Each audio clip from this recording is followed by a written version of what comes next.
मित्रांनो, आजच्या व्हिडिओमध्ये आपण 3 मटेरियल स्कॅम्स एक्सपोज करणार आहोत. पहिला स्कॅम आहे तर counterfeit hardware products. Hardware products बऱ्याचदा सिमिलर ब्रँड सारखे दिसणारे असतात, पण तसे नसतात. त्याच्यामध्ये क्वालिटी इश्यूज असतात. सो हे अवॉइड करण्यासाठी तुम्ही डेझिग्नेटेड डीलर्सकडून हे हार्डवेअर परचेस करा, जेणेकरून तुम्हाला व्यवस्थित क्वालिटीचे आणि त्याच ब्रँडचे हार्डवेअर्स मिळेल. सो दुसरं स्कॅम आहे तर मिसप्रेझेंटेड प्रोडक्ट्स.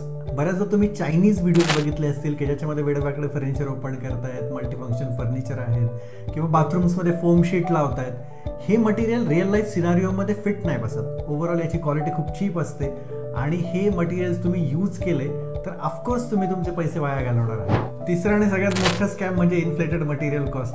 डिझायनर फर्निचर किंवा मटेरियल म्हणून खूप महाग फर्निचर विकलं जातं किंवा खूप महाग मटेरियल विकलं जातं. सो हे अवॉइड करण्यासाठी तुम्ही थोडं मार्केट रिसर्च करा, ऑनलाईन रिसर्च करा, शॉप्समध्ये जाऊन बघा की ॲक्च्युअल खरंच प्राईस काय आहे आणि मग योग्य त्या दरामध्ये ती गोष्ट खरेदी करा. मित्रांनो, असेच काही स्कॅम तुमच्याबरोबर जरी झाले असतील तरी आम्हाला कमेंटमध्ये नक्की कळवा आणि अशा युजफुल टिप्ससाठी तुम्ही एलिगन्सी इंटिरियर डिझाईनला फॉलो करा.